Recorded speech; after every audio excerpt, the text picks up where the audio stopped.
जैसे जैसे ऑपरेशन सिंदूर को हुए समय बीतता जा रहा है, वैसे वैसे इस ऑपरेशन की परतें खुलती जा रही है। ऑपरेशन के बाद अपनी जीत के दावे करने वाला पाकिस्तान ब्रह्मोस की काट खोजने में जुट गया है। पाकिस्तान को लगने लगा है कि चीनी हथियार उसके किसी काम के नहीं निकले। भारत ने पाकिस्तान को चीन द्वारा दिए गए एयर डिफेंस सिस्टम HQ-9B और HQ-16 को निष्क्रिय कर दिया और पाकिस्तान एयरफोर्स के 11 ठिकानों को निशाना बनाया।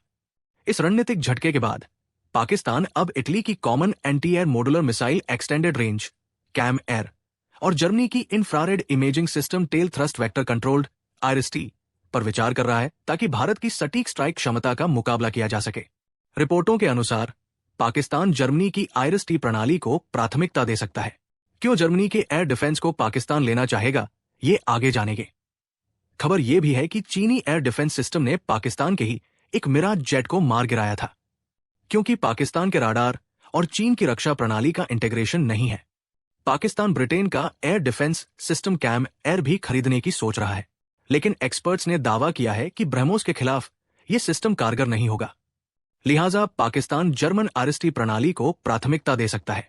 IRIS-T, जिसे जर्मनी, स्वीडन, इटली और अन्य देशों के साथ मिलकर डायल डिफेंस द्वारा विकसित किया गया है, एक शॉर्ट टू मीडियम रेंज की वायु रक्षा प्रणाली है।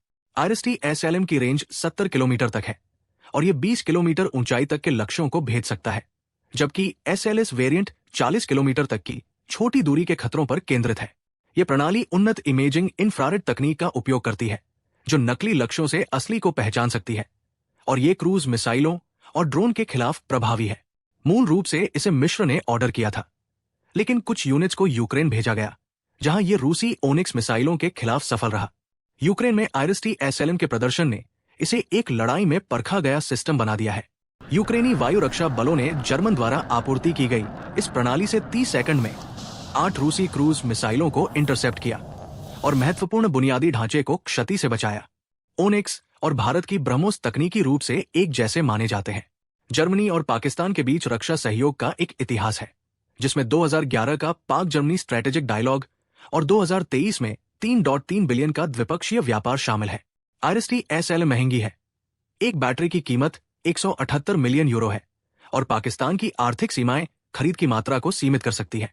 स्थानीय उत्पादन इस लागत को कम कर सकता है, लेकिन इसके लिए बड़े निवेश की आवश्यकता होगी। डिफेंस एक्सपर्ट का मानना है कि यह सिस्टम ब्रह्मोस के एडवांस्ड वर्जन के सामने टिक नहीं पाएगा। अगर यह सही है तो पाकिस्तान को चुपचाप बैठ जाना चाहिए।